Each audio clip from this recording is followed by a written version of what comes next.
Oh, we are on. All right, we're on. All right. We're hot. Yeah, we are. We're 100% this time, huh? We're rolling here. Going on and off like 4 or 5 times last minute. All All right. right. Welcome, everybody to. We made it. What's the name? What are we calling this thing? The Beaver Den. All right. No name yet for this podcast, but it's going to be presented by Whispering Wild and Absolutely. So, guys, this is our first podcast here. Uno Ocho. No, The boys Uno. have been. Uno. Ojo's 8. The boys have been talking about podcasting here for a really, really long time, and we finally pulled the trigger, got a bunch of crap, and we figured we'd sit down, talk hunting, and kind of give some background on who we are, kind of how we started getting into hunting, and into filming and doing all that stuff. So, you know, this podcast is going to be based around hunting, but like we want it to be open and honest, and like There's going to be a lot of good stories. There's going to be a lot of good stories, and hopefully some educational bits too. Yeah, absolutely. But definitely want to have some people on to talk turkeys soon and different things like that. But the basis for today's episode is going to be just kind of the recap of our last hunting season this past year, and Just to introduce who we are, you know? introduce who we are and kind of how we got started. What this So- podcast is all about. Get the ball rolling. Absolutely. So yeah, like Will said, we actually don't have a name. So We've been thinking about this podcast. Suggestions are welcomed. By 4 or 5 months now, and we don't even have a name. White Claw. I hope the camera's picking that up. White Claw. Yeah, I know. What flavor is John, it? this is a watermelon. I think. I guess John doesn't like the watermelons. Kate doesn't drink the watermelon. Kate doesn't drink the watermelons. Okay. Well, I will drink the watermelons. So, Oh man. anyways, usually cheers to save 'em. watermelon. Oh, Dude, Hey, before the watermelon- podcast started, watermelon Tyler, White Claw. you get a certain amount of those buttons. baby. How many did you give me, Will? I'm giving John 5 on the beaver den, so you get 5 of those. All right, starting now, so I get 5 more. No. Well, then I get 5 more than 2. Deal. I All told you could have 6 or 7. Okay. I respect that. 5. So, we're not coming to you guys live, but we are coming to you from. You can't even say it. It's just- The Beaver Den. There it is. You got 4 that left. was a setup. That was an alley oop right there, Will. Alley oop. That one was perfect. It Anyways, doesn't count. this We've been looking for a permanent home for the podcast for a while now, but we haven't been able to lock down a place. So we're just gonna be bouncing around from spot to spot. We so. need like a studio or something like that where we can actually basically right set now we're everything kind of up. like Like the a- move command system and Like a shed in the back. the fur shed. So Yeah, Tyler goes, yeah, let's do the first one in the fur shed. And mind you, the fur shed is probably the size of this table times yeah, 2. We wouldn't be able to fit a table in the first Sure shed. about If that? you It's like, yeah, saw- maybe that's not a good idea. if you guys saw the live stream video from the fur shed, there was probably I don't know like 5 or 6 dudes crammed in there, and it was a lot of It was fun. tight. You couldn't Yeah. move, though. Couldn't move, and yeah, I think one of those heaters was like flamethrowing at us too.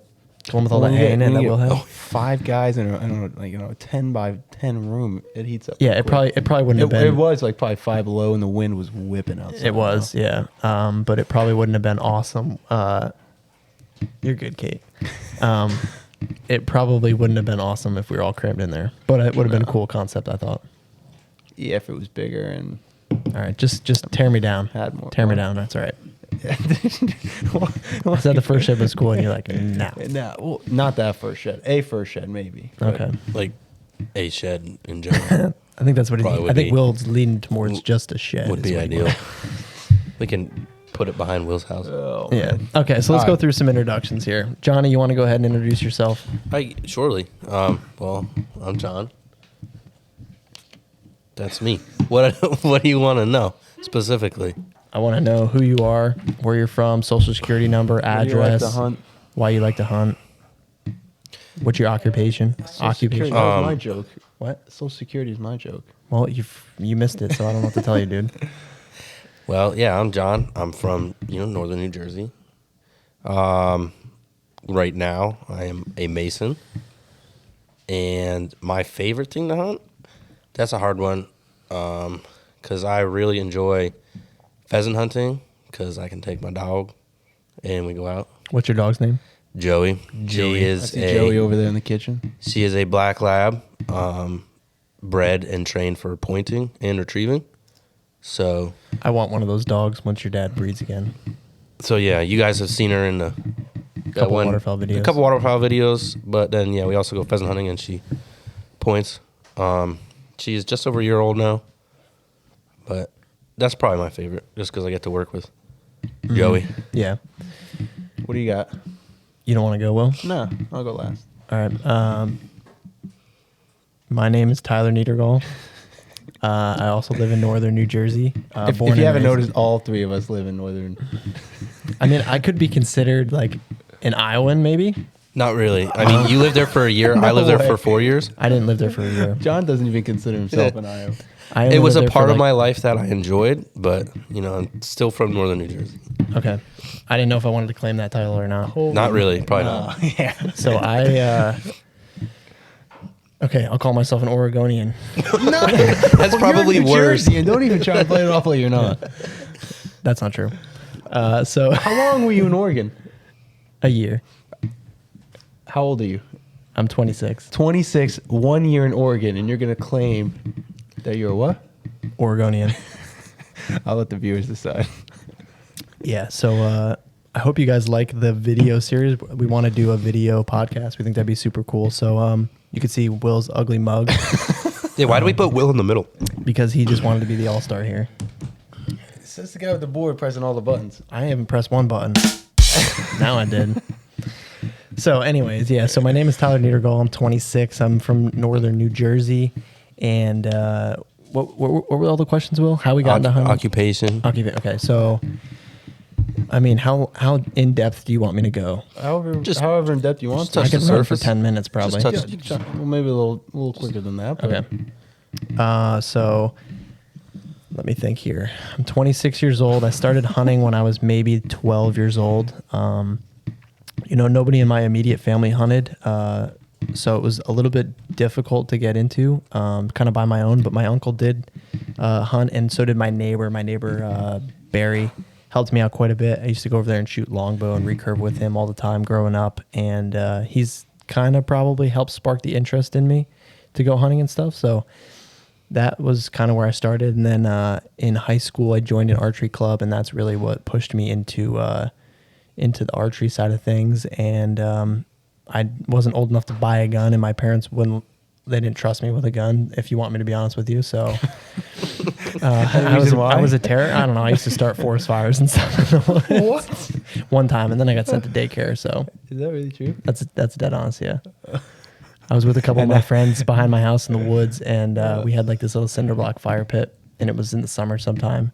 And we were trying to start this fire and with some cedar scraps and different things, like we did like probably 10 other times. And we're up in the woods like trying to get this fire started. We had no newspaper or anything. We're just like trying to light like full boards of wood on fire with a lighter. Everybody does that the first time. And my neighbor is looking up at us because we're only probably like 100 yards from the backyard. And it wasn't the summertime, so there was foliage and stuff. But I'm with two other local guys from my neighborhood. And I was like, yeah, our neighbor's looking up at us. And they're like, nah, we don't see him. I'm like, no, I'm pretty sure this guy's staring right at me right now.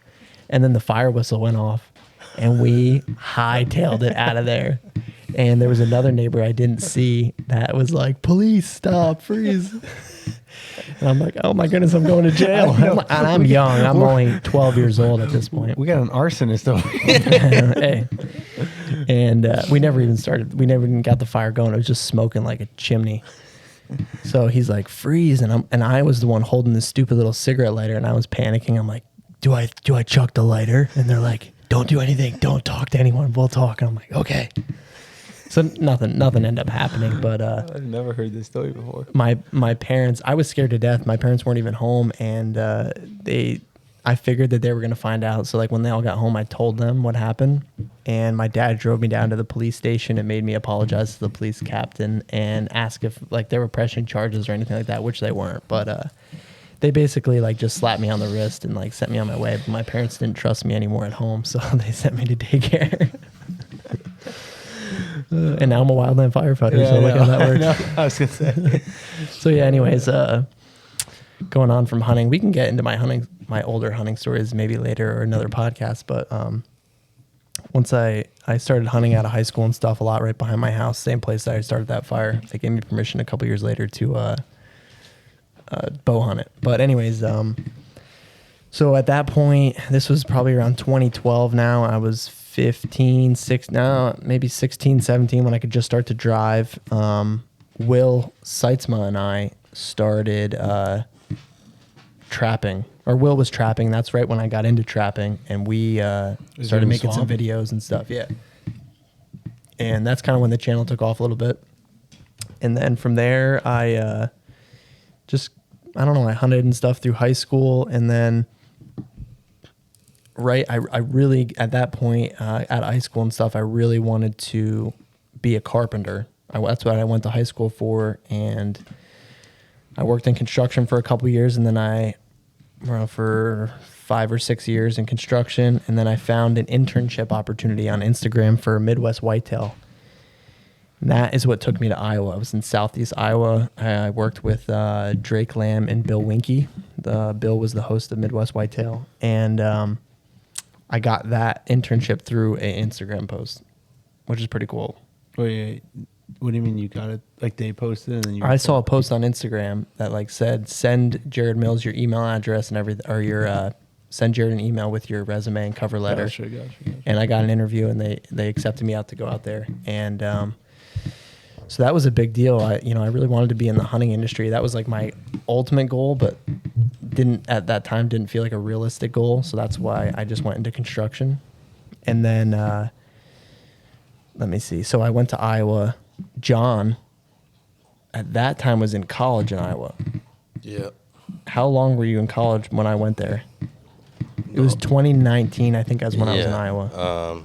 So I was in Iowa 2016 to 2020. We graduated high school in 2016? Yeah, and then you start in the fall. Yeah. Yeah, that makes sense. And so I'd been out there a couple years before that, and I didn't do a lot of hunting when I was in Iowa in school. I did quite a bit of pheasant hunting because there are wild pheasants out there. I do remember you coming home like during Christmas saying that you were out coolest. pheasant hunting and stuff in South Dakota and everything. Yeah, going down South Dakota was sweet. The land out there is just amazing for pheasant hunting. And then we did quite a few like coyote hunts and other things. Some predator hunting. Yeah, but like being in school, I didn't do a lot of deer hunting when I was out there. Not a lot of time. You were always on the farm, right? Yeah, I did work a lot. Yeah, there's huge farms out there, and Yeah. always something to do. So anyways, I went to Iowa for, it was like 5.5 months for the whole fall. And I actually live right down the street from Aaron, Ted, Zach, all them from the Hunting Public guys. They were, I don't know, a couple blocks over. And so once my internship finished up, I spoke with Aaron. I was trying to find a job at that point. And Aaron, I asked him if he knew anyone that was hiring, and he recommended me to Born and Raised, which was a channel that I followed for a long time. And I wanted to, after going to Iowa for all the deer hunting, I love deer hunting, but like a Western hunting was something that I never got to experience really. So I did go on one mule deer hunt in South Dakota, but that was it. And I really like that style of hunting, so that's kind of what I wanted to go in that route, in that direction. So once I spoke with Aaron, he said Born and Raised was hiring. I reached out to them. I had an interview. They flew me out for their annual steelhead fishing trip. And then once that was completed, they offered me a job. And then in 2020 now, in the spring, I went to Oregon for a year. And that was an awesome experience. I got to travel over the West, hunt. I didn't really hunt at all, but I got to film a lot of stuff, and it was quite the experience. But towards the end, I was in Oregon for I was on a year contract, and then towards the end, I kind of knew I wanted to come back home just because my family and friends and stuff, and I kind of wanted to hunt too. Being a cameraman was awesome. I got to do a lot of cool things, but like I didn't get to hunt myself as much. So like that was one thing that kind of like you are hunting every day, but I wasn't hunting every day. It's a tough balance. I mean, it's definitely an awesome job and it's a great way to get into the industry, but like ultimately, like I want to hunt. Experience, Yeah. So at that point, we started talking. Right. Well, you want to go ahead and take that over? Yeah. I don't know if anyone said my name, but I'm Will. Oh yeah, you didn't go yet. Yeah. Okay, so I'll just wrap it up quick. So You went for like 10 minutes. You forgot about the rest. Yeah, so at this point, I was about a month or two away from coming back home, or my contract was up, and I knew I was going to come back home. Will and I started talking, and that's kind of, I'll segment into you. Yeah, your backstory. There, yeah, so I'm Will, also from Northwest New Jersey, like these other two hooligans. I think. Don't call me a hooligan. I think I got started into hunting when I first met Tyler, which was probably the end of our high school career. I think the first Indian Lake. I graduated in 2014. Oh, Indian Lake. Yeah. That was the summer that we really kicked off. Yeah. I don't even know what year that was. 2016. 20. What was the year that like I started hanging out? Like you guys in Austin hung out every day. Oh yeah, I think that And was then- 2016. Yeah, because that was right after we graduated high school. That was when I started to hang out with you guys a lot. Yeah. Tyler did not go to the high school that me and John went to. Yeah. So we were brought together by mutual friends. Mm-hmm. Did you go to middle school with those kids? Yes. All right. So Tyler knew. But you guys are a couple years younger than I am. Yeah, that's 2 true, years. too. 2 or 3 years. So we met Tyler. I think John, did you know Tyler before? Yeah. All right. So Yeah. John had briefly knew him. I didn't know of Tyler, before. Because kinda- I used to trap with Will. Oh, gotcha. Oh And yeah, then and we with used to do Tyler. hay and stuff in the Yeah. summertime at Will's place. Yeah. All right. Yeah, 2016. I think I met you, and that's the first year that you kind of got me into hunting. First year was like waterfowl. That's the only hunting we did. Well, we first went to Indian Lake, right? Yeah. I mean, That was when we became friends. Indian Lake is just like it's a lake in upstate New York that a couple of us guys do like a camping trip every year with a boat. Although No boat anymore. Last couple of years we've been having to take canoes to our campsite because The boat. God rest his soul. Shout out to our buddy Austin, Austin. we apologize. We may or may not have hit a rock. And I'm not gonna lie to you guys. We absolutely dogged that boat. Okay. it's not a man-made lake, and the way that the campsites are set up is there's like a launch where the marina is, and there's like the main building for all the campers when they check in, and then all the campsites are by water access only. So you have to access your campsite. It's completely across the lake or on islands or in secluded areas. So the only way you can get to these campsites is either by boat or canoe or kayak. So the first couple years we went up there, we had our buddy Austin's boat, which is a really nice wakeboard ski nautique boat. That we were on all summer. It was the only boat on that lake, so you knew something was up when everybody else is in these John boats. Yeah, every day, every year we went. It was 2 or 3 years we did went through with the boat. 3 years with the nautique. And every year we're like, man, we're the only ones here with this really nice boat. We have a nice boat, our buddy Austin's boat, and everybody else is like riding around these little John boats or like, Yeah. Or And pontoon kayaks. boats and kayaks. Canoes. Yeah. And we had known at the time that there were rocks and outcroppings in this lake that are potentially, you can't see them, but you could definitely hit them. Because the time of year we went, the water was up higher, so a Right. lot of these rocks were covered with Just water. barely covered. But And at that time, they gave us a map. They first year we went there, they did supply us with a map that had a bunch of dots on it that said, "Hey, these are the known locations of rocks that are, may be covered just slightly by the water." But And Will was the navigator. I just want to throw that out there. I was not. Will was in charge of the map. Anyway, we do that for the first 2 years, no hiccups. We have a good time. Third year we go up. And we're getting too comfortable at this point. We were cocky. And we were taking that boat everywhere. Saturday afternoon, because we usually did like a Thursday, Friday, Saturday, Sunday trip. And Saturday afternoon, we were taking the boat from our campsite, which is probably 3 or 4 miles from the marina. So it's a good stretch of water that we have to cross. So we're probably going 25, 30 miles an hour in the boat. We're getting closer to the marina.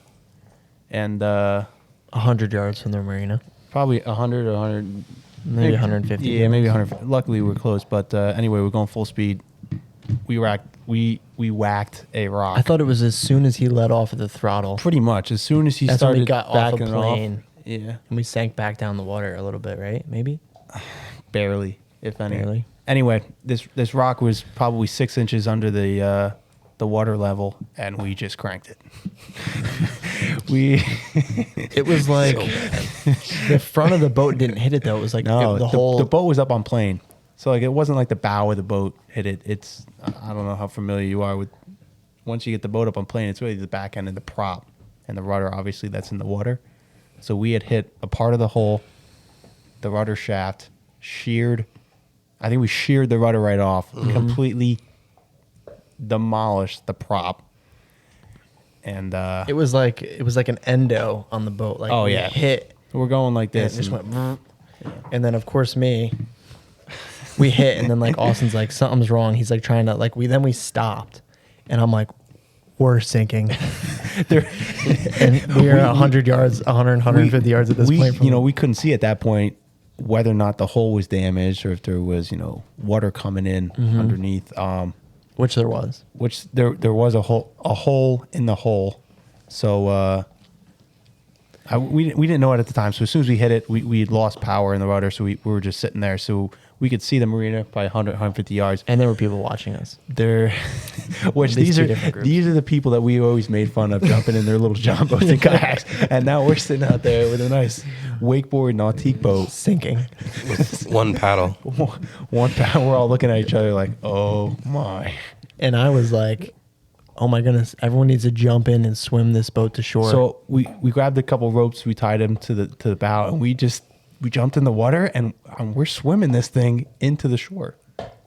Me and Dave stayed on the boat to paddle. Well, with that's the what one I was paddle. gonna say. I was gonna say like I was like yelling at everyone to jump in the water and pull the boat. I never got in the water. I think it was me and Richie that got in the I water. was like, yeah, get in the water, Yeah. guys, get in. I'm like, you're doing great. So we swam this boat 100 yards in. We were swimming hard because we didn't know whether this thing was taking on just a little bit of water, or a lot of water, no water. So we were scared. So we were swimming pretty wasn't quick. We get it to the beach, or the marina rather, and boat launch. Austin backs the trailer down in there. The thing is still floating, and we're like, oh, that's a good sign at least.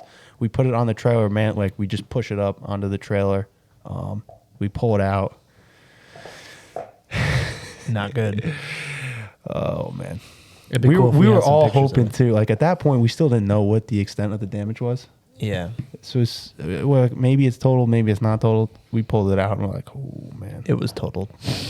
It was totaled, right? No. Oh, it wasn't. Somehow I thought they did total it, and then it was like very close. It was one of those. Okay. Yeah.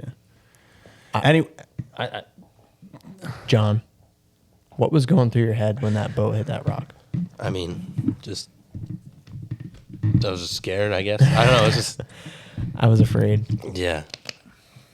I was pretty disappointed in ourselves considering the rock map had that rock marked. And the funny thing that got me was we probably drove within feet of this rock.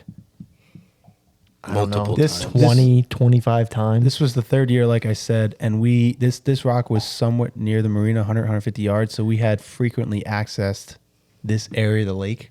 Basically, the way you could picture it was like, it looked like an eye. So it was like a long strand that ran the marina, and then at the end of it was an island on the opposite end of the marina. So like you could see that island out of the water, but you never could see that strip that came off of it towards the marina. You remember that? Yeah, no, I remember. So like everybody would always go on the right side, and we're like, oh, we don't know. Yeah, why are they taking their time going over there? Yeah, everyone's doing 2 miles an hour, and we're like, We get that thing up and plane and just send it. Oh man. So then, yeah, we didn't have a boat and had to yeah. rent some Yeah, so- canoes. So at that point, Oh, we also don't have cell service. yeah, this lake is like upstate New York, very limited if any service. Like we would typically You'd have have to go to town. We would drive the boat to the marina, get in the trucks, run to town, get some cell service so D4 could keep up his Snapchat With his streak girlfriend, With his yeah. girlfriend. Mhm. That was a mandatory Yeah. thing we had to do, was drive D4 Yeah. to town every single day so we could Snapchat his girlfriend. They was not letting that streak go. And so the third year after we hit the rock, we had the boat on the trailer sitting in the parking lot, and now we're like, how do we get to our campsite? It's All of our gear, all and of our stuff is there. everything is still at the campsite, like 4 miles away. And we it- still had like 2 more days, didn't we? And Oh it's yeah. I think one it was- more It day. was Saturday afternoon, so we at least had one more night. But Yeah, and that was a pretty what's the Sad word time. for it? Yeah, it wasn't like a good night.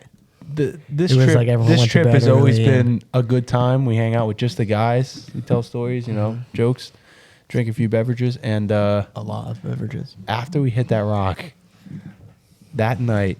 Well, first I got to explain how we got back there. So we get to the marina, boat's destroyed. Obviously not going any place except for the trailer. So we're sitting there saying, how do we get back to our campsite? And luckily, Yingling. Luckily, the marina rented canoes. And they didn't actually. We tried to get a boat. They wouldn't. Yeah, they wouldn't rent us a freaking John boat. That was the part that sucked because Yeah. everyone's like, "We're gonna have to get kayaks." I'm Yeah. like, "There is no way we are paddling kayaks that far." And we had so much stuff that we had brought over with Austin's boat that we weren't prepared to take 'Cause, everything like, yeah, out. we in. had a Wait, did we- generator, we had a big grill. What- was that the year we we had had Richard's jet ski? Oh, that that broke was the down. year. That also broke down. also- was that when we But- lost Richard? Yeah. Yeah, Oh, that's okay. we don't need to.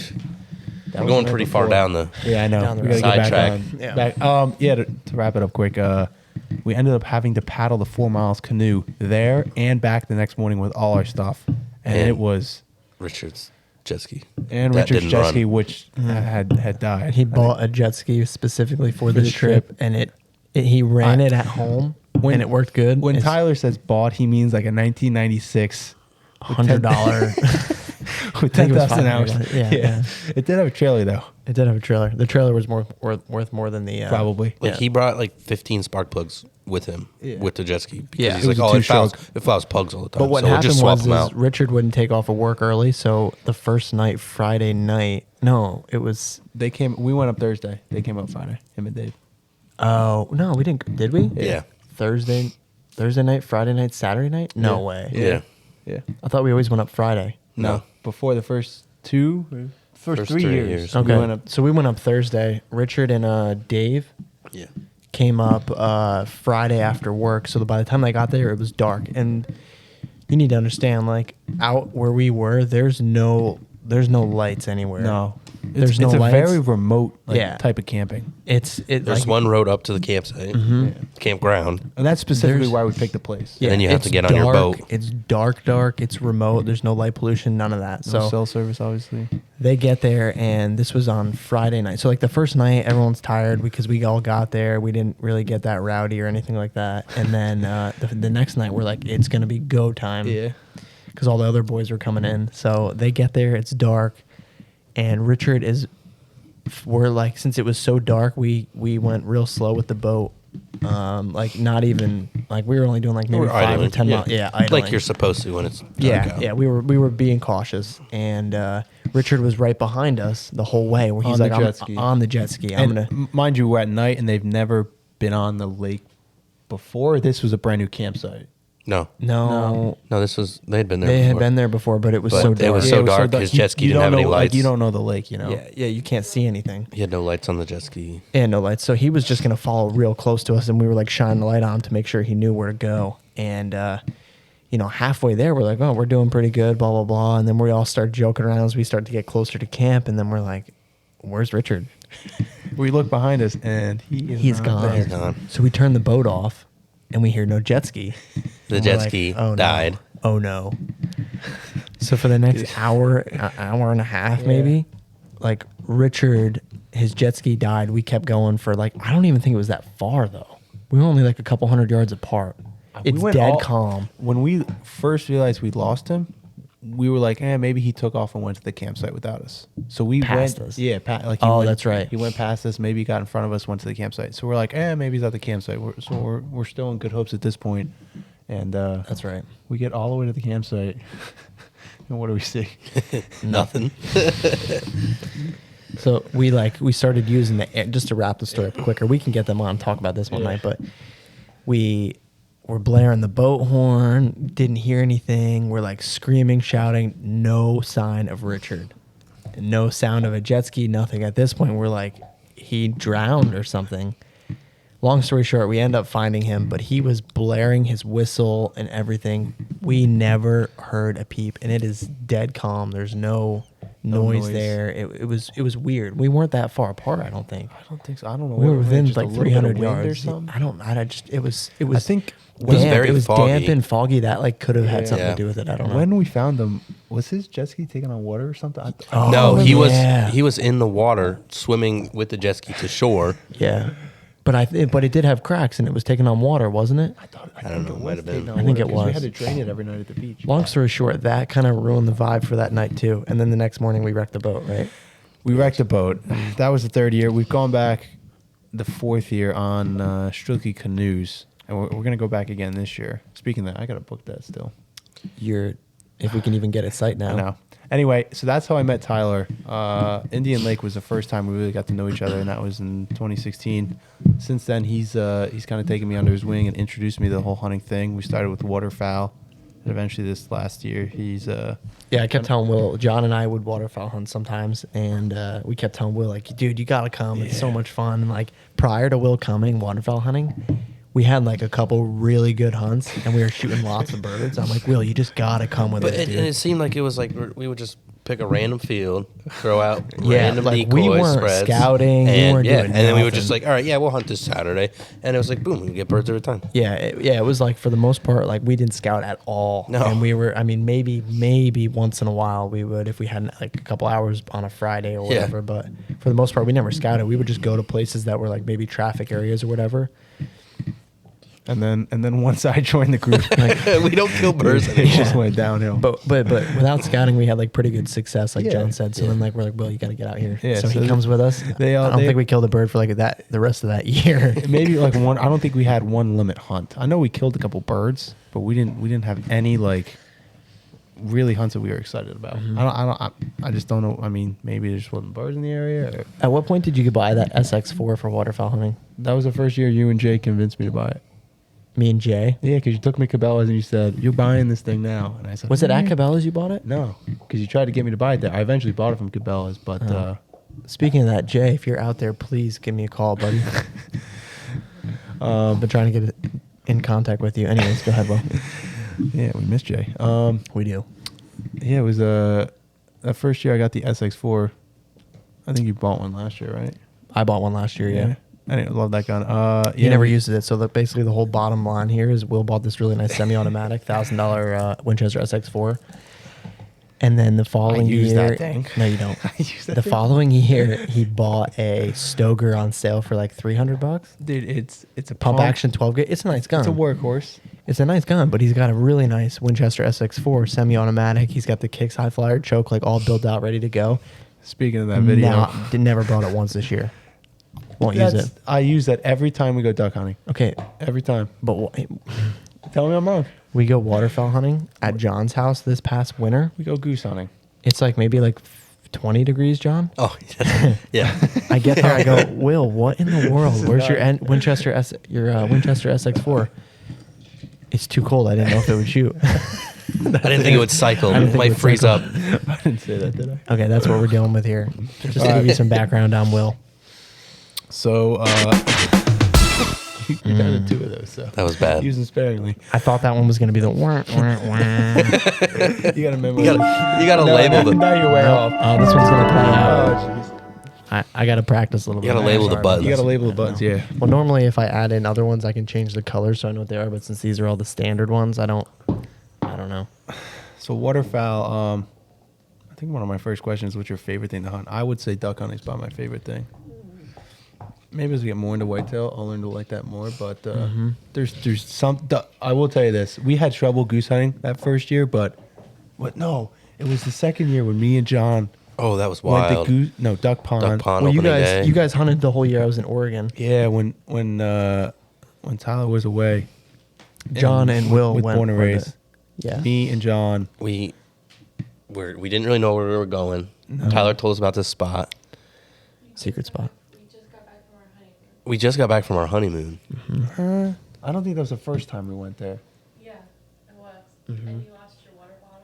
And Yeah. you pulled Will out of the mud. Oh, man, Yeah, it was. yeah. and Will you- was that's in when the you. mud. Will always ends up like Yeah. over his waiter's Anyway, head for some reason. no, First so- time we went to duck pond. Oh man, dude. Like Tyler tells us about this sweet spot. I'm like, all right, it's gonna be awesome. We get there like kind of early, not crazy early. I told him, I And- said, you need to sleep there the night before if you want the good And- spot. We're gonna Did roast they? Tyler No. for that. No. In the next segment. There was already people set up there, so we're like, all right, we'll find something else. We have our waders on and all our gear. We're going through. It's all thick brush in the edge of this swamp. The pond is gnarly. It's pretty nasty. Like the muck is up to your knees. It's And a so- public, it's a only public like spot, 6 by the inches way. of water there. Yeah. And then it's like all just silt Yeah. and mud. Yeah. Ducks love And it. it's just like it's really thick brush on the edge, and we're going through, and we're just like trudging through everything, trying to find a spot. We finally get to a spot, and we're getting set up. Will, I'm asking for a beer, please. We're getting set up, and the ducks start flying. They're going all over the place, going crazy. Thanks. Will takes a step over, just completely dumps it sideways right into the swamp. His SX4? At Beaver. It- Oh, dude. It went SX4 straight down in the mud. That's why he never Waders, plays anymore. Beaver channel or waders something, filled Muskrat up. channel. The Beaver Den. Beaver Den. Oh man, yeah, I completely. It seems like every time we go to that place, as hard as I try, because I'm usually one of those guys who takes their time when they're trudging around collecting birds or doing whatever. I always eat it there. I don't know what I've ate it there pretty bad too. That place is gnarly. I of all walked. places. I walked out like 100 yards from the spot we normally hunt, It's- and I got this really really nice wood duck, and I had my Dude, I gun. remember. And this is back when I had my Stoker Yeah. M3000. Oh man. And I start walking back to where we were hunting, and I'm like, guys, I got this really nice wood duck. I'm totally gonna mount this one. And my foot got hooked on a root, and I went face first. I buried the wood duck down into the mud, my gun, everything. I lost the duck. And I barely found my gun. I'm not lying. He's probably spent 25 minutes looking for that wood. I mean, we had I was so mad. new flocks coming in, and we're like, "Get over here! We're trying to shoot this." He's like, "No, I'm looking for this thing. I'm not giving up." He was out there for a good 20, 25 minutes. Well, my gun was just destroyed too, so I'm like, I go back there, I can't even shoot it. I'm like, this thing will just blow now up you're in my talking face. like me. And this is still when I was young. So, anyways, I go home. This is mistake number 2. I'm like, man, this gun is absolutely filthy. There's so much silt in it and stuff. I'm This is how like, you wrecked it. what's a better way to like get rid of like dirt and nasty stuff? I'm like, brake cleaner. That's totally gonna work. I'm like, I'll have this thing cleaned out in no time. Psh, brake cleaner. I'm like, oh my goodness, all the camo dip on my gun is gone. So if you ever watch any videos with my Stoker and it's half tan now because all the dip came off it, that's why. Lessons learned. Oh man, I made fun of you for years for that Yeah. thing. Some people are like, man, that thing really must be just worn in, like it's got all worn out. I'm like, no, brake cleaner. I It was remember- clean. I remember though. when It you was told me clean. that. I was like, "What the heck were you thinking?" Yeah, Um, good hunt, good memories. So, Oh, anyways, that- once Will started hunting with us, bottom line is like we don't kill anything anymore. I mean, this year we No there were- deer this year. There Oh were my goodness, we're gonna get into that in a minute. there were I would say more birds than usual in this area. There was so And, It's weird. All local birds, that seem like not a lot of migrating Canadians, at least. and now there is. Now they are, and a lot of snows have been migrating. I mean, it's But it's the end of February, and before we were setting up this podcast, we were staring out the window back here, and there's probably 200-300 birds dumping into that Coming in right, cornfield. yeah. So, anyways, if many of you probably may not know, well, actually, I think it's on the East Coast for a lot of the flyway, but our state went to one bird a person. So, For a certain period of the hunting season. for a majority of the hunting Yeah, season, the So, main, yeah. the main.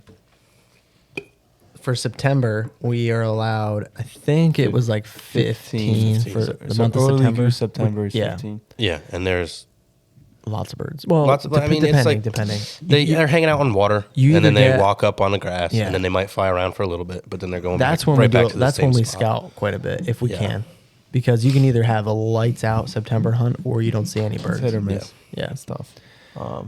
So that this year we didn't really. There wasn't a lot of birds around, right? I guess hold on, We didn't let's- really let's get go- out. We Before didn't really get out Before we that get much. into the season, let's talk about. I moved back home. Right. John and but- Will and I all started. We sat down, and connected again So before, at the Beaver Den. when Tyler was The Beaver Den. I think you're out.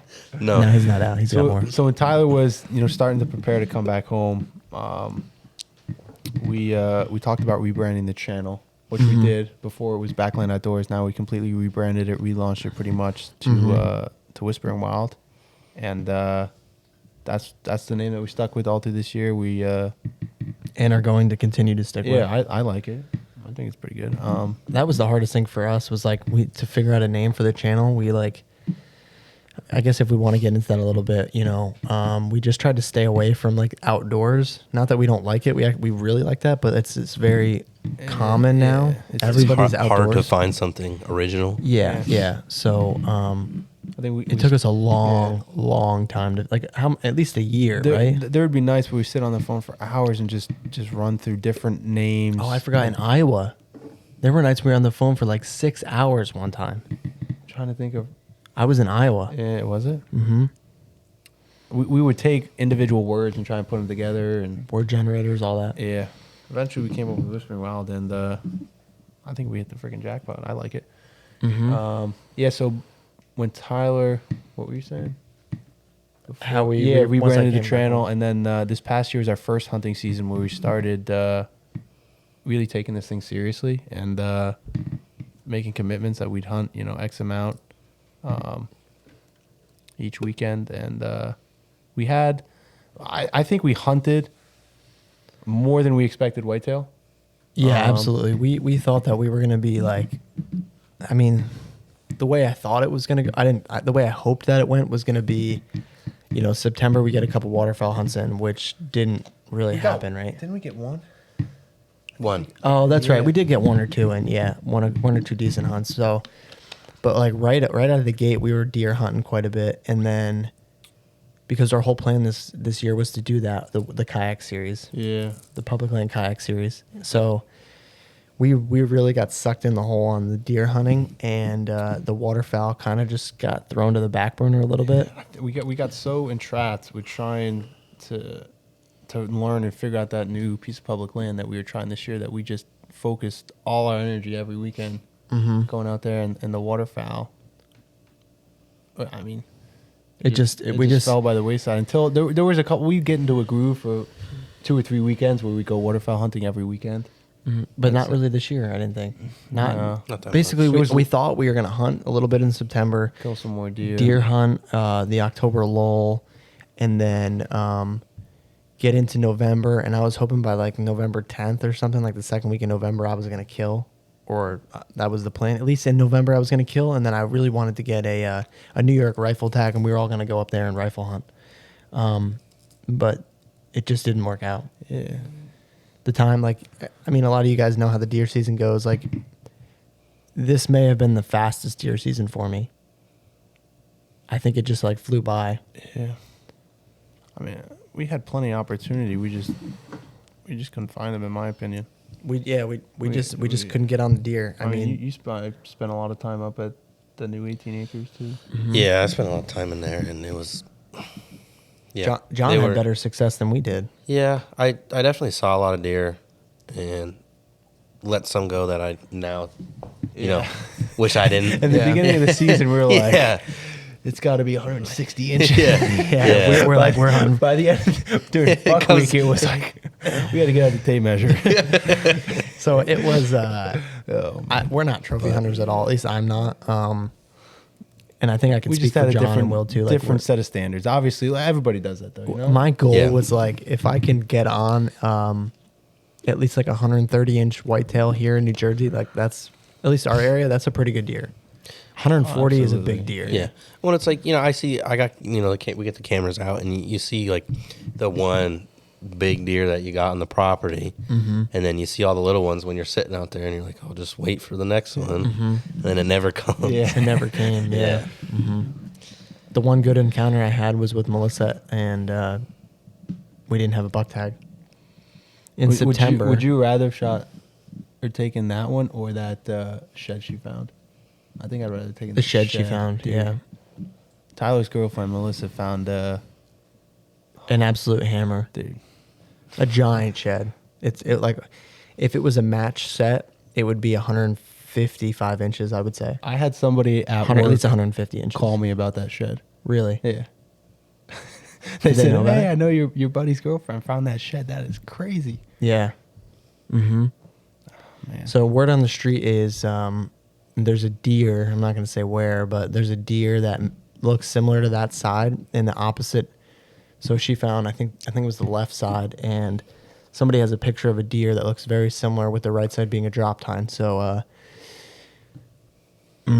we probably spent a day and a half trying to find the other half. we did. We're gonna have to go back in there again and look. We're gonna have to bring the fur commander, Wildman Willie. He's Eagle Eye. We're gonna have to bring him in and hound out that other shed. See if we can find it. So, I think going back to the main point here, there's deer in our area. We just couldn't get on in this. We year never for it. we never had a pic. I have a bunch of cell cams out. I never had a picture of it.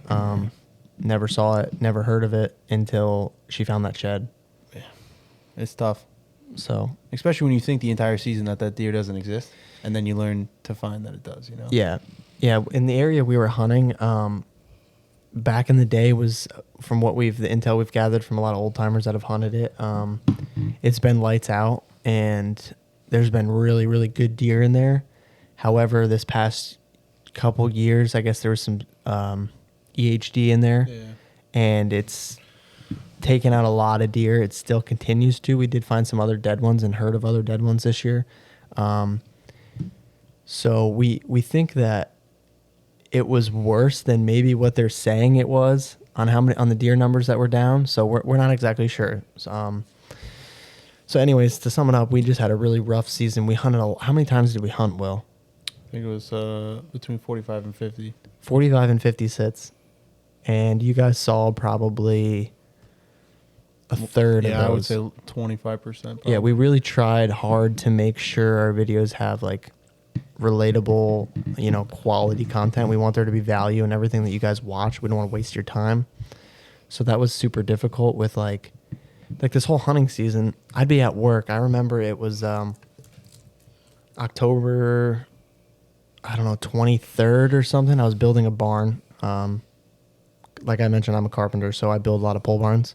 And I was building a pole barn in town, and I probably had a 140-inch deer run a doe right past our job site.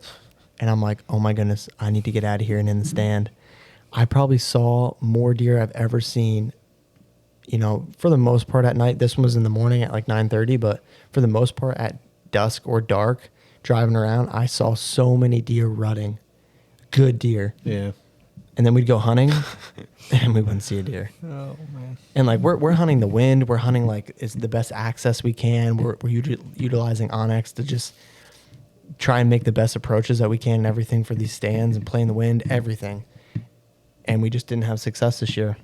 And that's the way it goes. Like hunting isn't, it is what it is. It was a tough year for us. Hunting, Yeah. But anyway, we spent a lot more time doing the whitetail than we initially thought we would, and Yeah, because it didn't go the way that we thought it would. Yeah. So we got sucked into it, and then we're at this point we've hunted so much, like we need to just stick with it and like because the last thing you want to do is give up the hunt before. yeah. I wasn't at that point. I was so invested. I wasn't ready to give up for it. So we probably only went duck hunting probably less than 5 times, and then the goose I think was like 10 to 15. We did camp out one night Which night? in the trailer. Opening goose or duck. I remember that. That was a lot of fun. Yeah. So tell them about the public spot. Yeah. We camped out, at the place, the public hunting spot that we were going to go to. We wanted to camp out because we wanted to get there, first people to get there. There's a couple other groups that usually go. But we had a couple other guys that were going to meet us there. And we got all up. We got up at 3 o'clock in the morning. They showed up at 3:30. There's one really good spot on this. We get set up and everything. So it's probably like, 4:30 maybe. And everything is set up. We're sitting there waiting for first light, which is probably, it was close to 7 o'clock, I think, 6:55 or something. Well, we had breakfast and everything. We sat there. The next people didn't roll up into the parking lot till 5:30. And we were out there at We were totally set up at 4:30. They're chomping through the woods, making all this noise, and we've been sitting there And then quiet. And we could hear they ducks flying, spooked a bunch of ducks up, and we were hunting a roost, okay? I'll admit that. but for opening day, it's like, One and yeah, done. we'll probably get some hate for hunting a roost, but I don't really care. It's probably the funnest duck hunt of the entire year. Like, you got to understand, in our area, there's not a lot of ducks. Right. There's not a lot of public places to hunt, at least that we've discovered this far. So this is like one of the best hunts of the entire year for killing ducks. Yeah, it is a roost, but it's a lot of fun. So Opening day at this place it's pretty much a given every year. We're gonna be there. yeah, Yeah, there's always a lot of ducks there. Yeah, so we camped out that night in the trailer. John made his burrito or breakfast burritos the next Breakfast morning. burritos. We were all set to go. We get out there, decoys, everybody's loaded up and ready, and we waited for hours and hours. I don't think that hunt wasn't as good as years prior, I would say. no, it wasn't. No. I do remember we drank a lot of coffee in the morning, Yeah. and we drank some beverages that night before. Tyler made me film him for like 10 minutes as he made coffee. That's For not like true. the 7th video straight. I'm like, nobody cares about you making coffee. I have a sweet pour over, and we were really getting See, after look, it. he gets all serious when he talks about it. see how his The voice coffee's drops? no joke, dude. I'm not saying it's no joke, but like he Will just gets, Will doesn't drink anything. If he drinks anything, it's tea. Have you ever seen me drink tea? It's tea. No. Okay, All right. thanks. Yeah, I've seen him drink tea. Look me in the eye and tell me you see me drink tea. You All right, can't let's even- move on. Yeah, exactly. Anyway, yeah, the waterfowl was we didn't spend as much time as we initially hoped. I think this upcoming season we're definitely going to set some more Set more time aside. strict guidelines. Hey, we're going to spend this amount of time doing here, this amount of time doing there, because Do you remember when John was laying down and we were all just laughing and he about pooped himself when at where we were hunting in the morning when we were waiting? Don't you remember? Was that you, John? And then you went running to go drop a hammer. I'm pretty sure that was you, John. That was the second time we were at Duck Pond. That wasn't. I swear it was opening morning. Somebody No, that was when ran. it was just the three of, well, maybe, but when it was just three of us, we were at Duck Pond. I had to go. Oh, yeah. I mean, I went in the woods. you're connected to nature when you do that. You get that air that just rips through there. I love it. oh man, Well, it's worse when you're in the waders, though. There's a lot of space for that stuff to get stuck up in. And it's a sweaty mess. It's a sweaty mess. when this you go. public land difficult. piece that we've been talking about the entire time is gnarly, and it's obviously since it's a public piece, you can't set it up, you can't put a blind in there, you can't really cut any trails. So every time we go in there, in and out, it's tough. Those pricker bushes and those thorns are thick, so it takes a lot of energy and you sweat a lot going in and out. It's probably the gnarliest, I think. Probably the gnarliest area that we hunt as far as duck hunting. Yeah, Yeah. probably.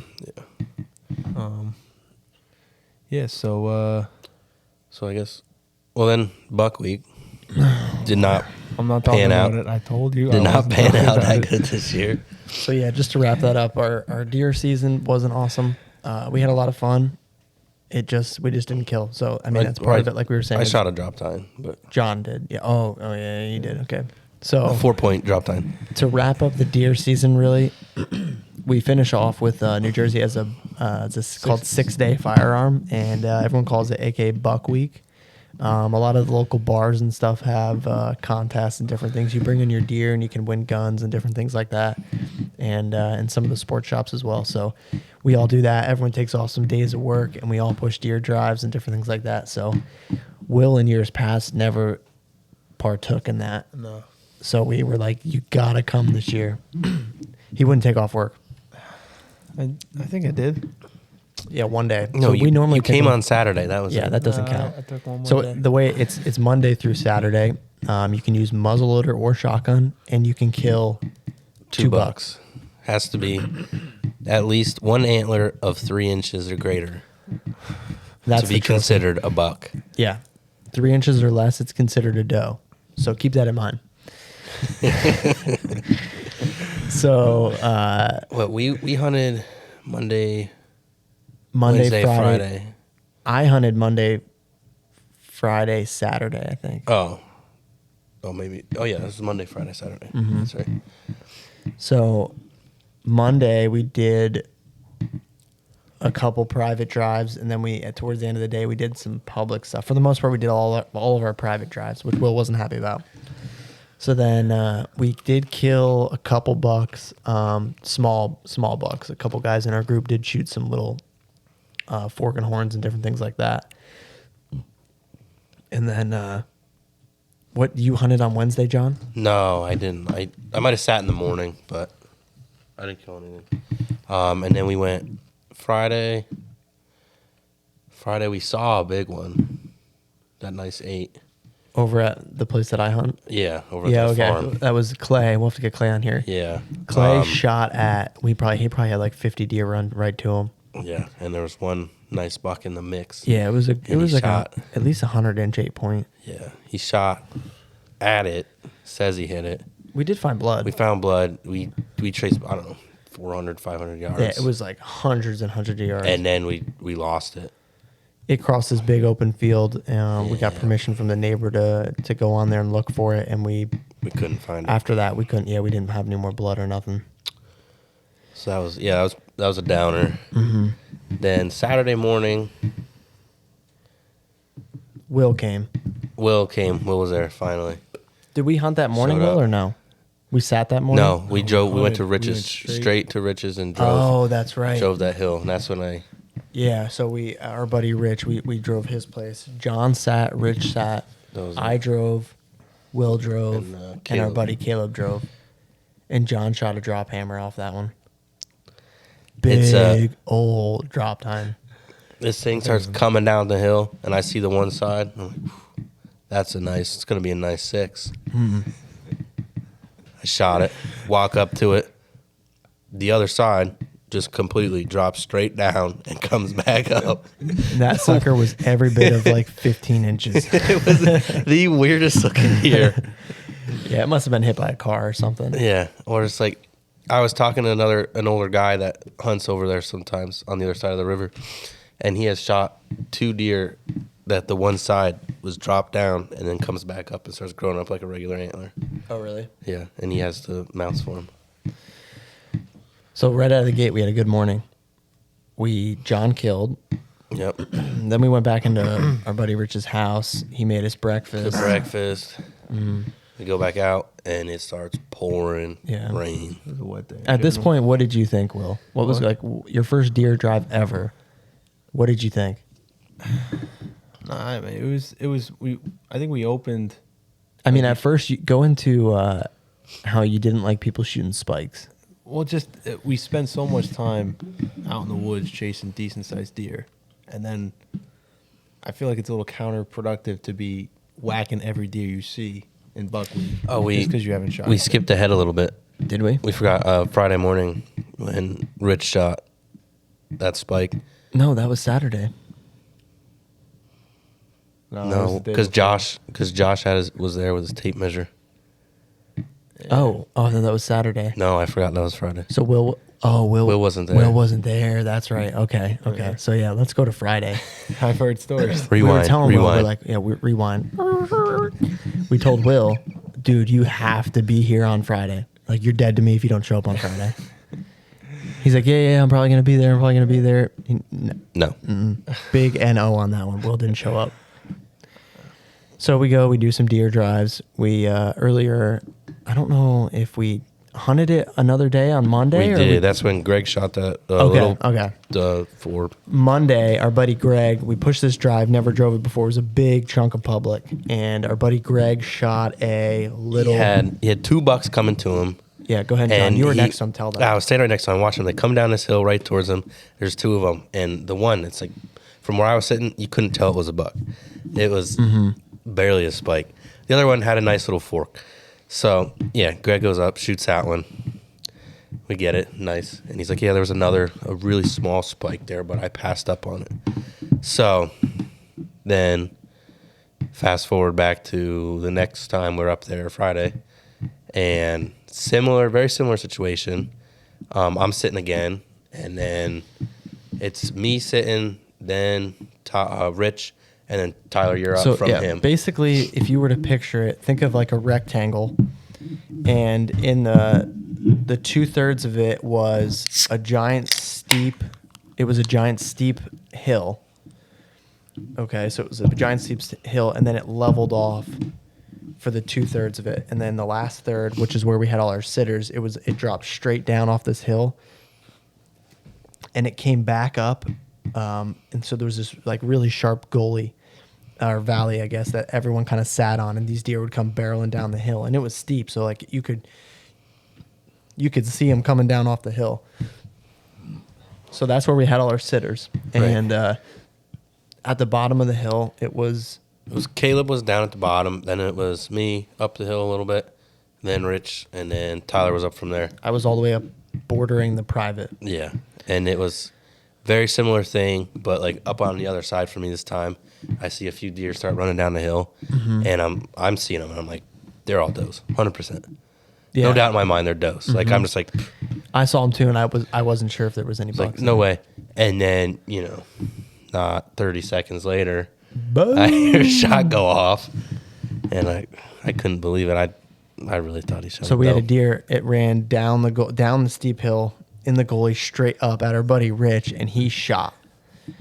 And Did he shoot twice? I don't know if it was twice or not.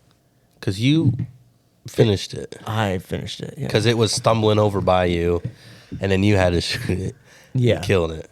Yeah, so it was like gonna run on, like I was just saying, I was bordering private. So this deer came, at that point it ran up towards Rich, he shot, and then it went back down to the valley, and it was gonna run the valley out, which was right below me. And I shot it and dropped it in his tracks. I thought it was a doe. And I was like, oh no. Like it was running towards me, and I'm like, I don't think that's legal. So we get up to it. And at this point, I call Rich. I'm like, that's 100% your deer. I'm like, it was stumbling around. I just didn't want it to go on private, and we'd have to deal with that. So like, I finished it off, but he did hit it. Yeah. Well, we get up to it, and one of the guys I was driving with was Josh. He just walks up to the thing and just sticks his hand in his pocket and pulls out a He had tape this measure. big old orange vest on. Yeah. Tape measure in his pocket. Just walks up to it and goes, "Oh, 3 1/8. We're good." 3 1/4, whatever. Yeah. So it was a legal deer.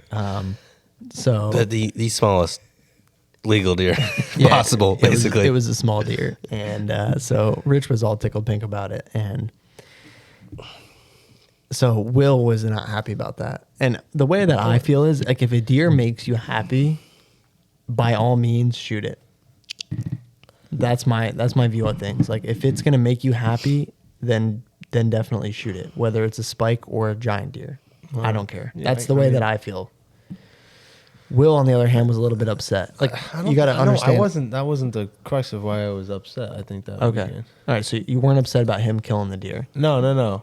What I think what got to me a little bit is the last day of Buck Week is Saturday, and we spent the entire afternoon driving public land pieces that had probably been driven out 100 times. I'm thinking to myself, what are we doing? Like, why aren't we saving all the private for the last couple of days? Yeah, our organization isn't Next on point. year, that's going to change. Will's all We'll about have to like sit down and have a meeting before the. There's Before going to the be a week list, and there's going to be an order, and that's what we're doing. And you know it's not going to get followed. Probably. It's not going to get. We had a plan up before this Buck Yeah, Week, but, like, and it didn't happen. Come on, like you agree that like It would be, probably better to try and hit some public spots first. the first 2 days, Monday, Tuesday, everybody takes off. Monday, Tuesday is all the public land spots. So now Will's taking off work. We'll see if that happens. Hey. Check back in for that. Monday, Yeah, Tuesday. Will says now he's going to take the whole week off. He might Monday, get Tuesday. 1 or 2 days. all the Max. public land spots, and then we'll spend Friday and Saturday, or just Saturday, doing all the private. I'm not opposed to that. I'd say Thursday, Friday. I think it'd be a lot more successful because this group, that was doing all these drives in years prior, they've gotten bigger and more deer than what we did this year. it was not a good. Nobody Spread. killed a lot of like big deer. That one group over there, Okay. The They one didn't kill group did, big but deer, like but for the they- most part, there's some other groups that kill a good deer every year, and they didn't. Like, a lot of deer that were killed this year were like Yeah. spikes, scrub bucks, different things like I that. will agree to that. That there weren't. I mean, that one group had a monster deer. Somebody did kill like 160, Yeah. or 160 or 100. I don't remember how big it was. 160 or 180. I don't Did you remember. ever see it? I saw. I don't think it was 180. No, okay, maybe it was 160. It was It was big. clearly the biggest deer from this area, though. I think that Yeah. was taken. Mhm. But in general, that I know about. I think that in we know about. general the size of deer that were taken this year weren't. Giants. Yeah, Mhm. wasn't like we've seen in years prior. But anyway, it was. And the amount was probably less overall. Yeah. Mm-hmm. So yeah, after Buck Week, we killed how many deer? 5. Was that it? I think it was 5. Five or six deer for our group, which isn't horrible. No. Group of probably 8 or 10 people. No, maybe 8 people. Mm-hmm. Depending on the day. Yeah. Mhm. It all ranges. Some guys can take off different days. So Going yeah. from there, I think what else? after Buck Week, Will's hooked now though. You're we, hooked on Buck Week, right? yeah, if we do it right, we Oh my goodness. If we do it Will's way. I think you don't do it my way. You just gotta be smarter about it. We Will's way. I think we shifted a little bit into. We did some more goose hunts. Not successful for the most part. No. No, John, me, you, and John, or John, Caleb, and I. It was pretty decent. Was it just us 3? Yeah. We had a couple of decent hunts. Yeah. Will wouldn't go to. I guess I had something else going on that weekend or something. Anyway, we Skiing kind of skiing with your mom. what we transitioned a little bit out of the whitetail into some more waterfowl. I don't think we went duck hunting at all. Not really. No, and just a couple goose hunts, and nothing crazy. Mm-mm. We got scratched a couple decent hunts, Mm-hmm. but not like anything to write home about. I think No. Basically, ever since Will started waterfowl hunting, we don't really have that much success. The weather was weird this December. It was. too. Although, if you will check out the last video we posted, we had a killer waterfowl hunt. Yeah. Tyler got lucky. I didn't get lucky, no.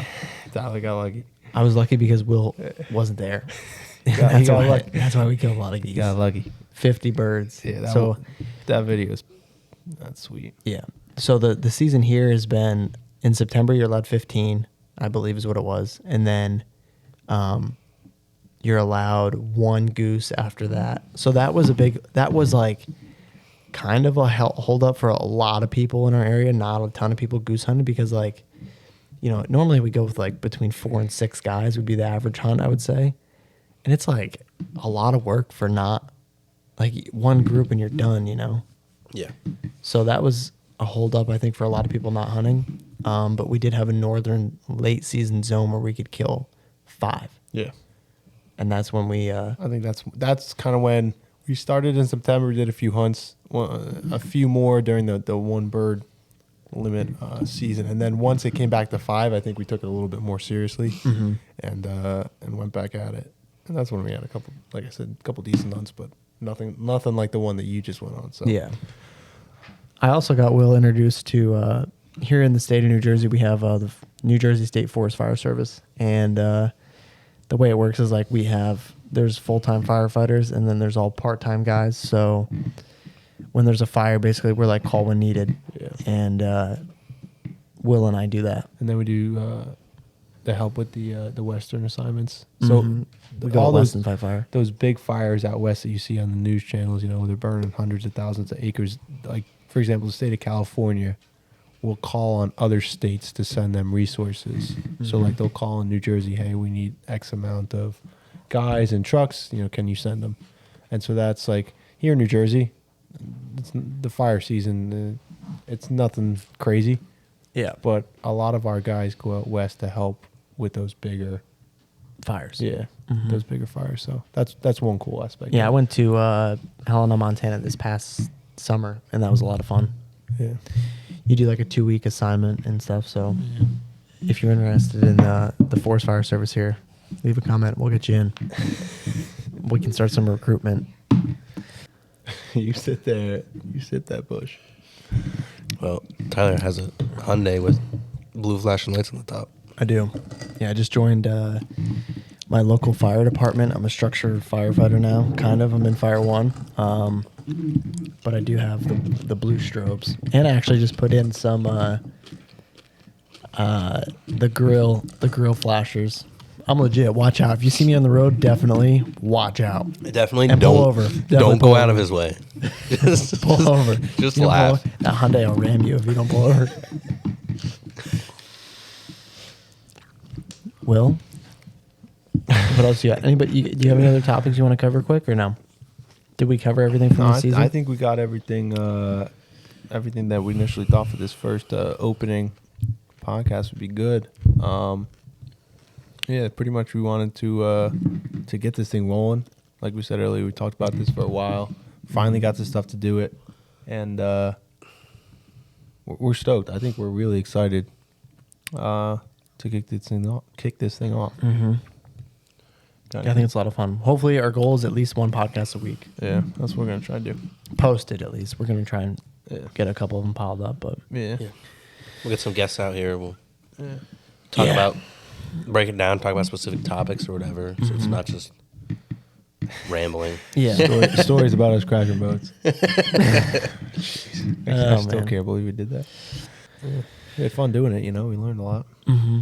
So, anyways, I guess expect some new guests next time. We'll see if we can get some good stories. I really want to get my buddy Josh on here, and we'll talk about like his Marine Corps deployment. I would really like to get him on here. We'll see if he'll do it. I don't know if he will or not, but I think that would be a cool story. And so I guess going from there, Obviously, want to thank everybody for listening. definitely want to thank you all watching. for listening.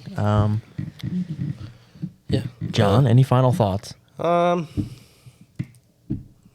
No. Thanks for listening. Comment some names. Names. Ideas. Mm-hmm. But don't forget about the Beaver Den. He's been waiting 20 minutes to say that. I guarantee you that. Will, you're gonna hang him. That was more than 5 or 6 times. What do you got? To close out? I don't know. I guess I really appreciate you guys for those of you that have followed along this past season. I would just like to say thank you for the support. I guess without watching deer kills and stuff, like the videos can be, I don't know. Not as exciting, but It's not. It's hard to make a video. I think with, the thing that we've tried to focus on is like, if we're just showing all the good, then we're really not showing you the entire experience. So for us to be back doing this full time now, like, I guess I don't want to say like, even though we didn't kill any deer, I hope that you guys got things out of our videos and stuff. Like, we don't want it to be about killing. We want it to be about the process of hunting, finding new areas, new access, hunting the wind, different things like that. So we really hope you at least learn something this year. And from there, I guess, I just want to say thank you for everyone that's listened and watched, and keep following along. We have a bunch more stuff planned, and we hope you enjoy it. I guess leave some comments. We'd really like some more feedback from you guys that have been watching. And this is, I'm honestly super stoked that we finally have this thing going.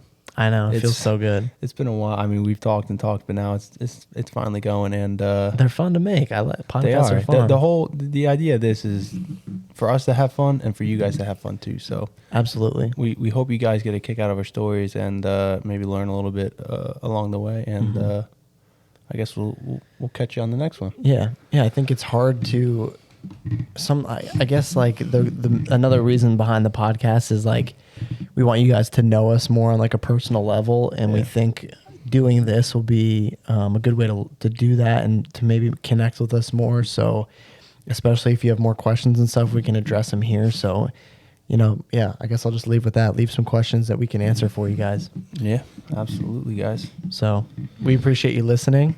It's been a lot of fun, like we said. So we'll be back here shortly with another podcast, I guess. Yeah, another week or so. Yeah. All right, guys. We'll see you later. This has been the Beaver Den. Signing out. We're out. Oh, welcome back, ladies and gentlemen. We're gonna rally off another. Just kidding. All right, see you guys. You planned that, didn't you? No, I didn't. Yeah, get out of here. All right. Ow.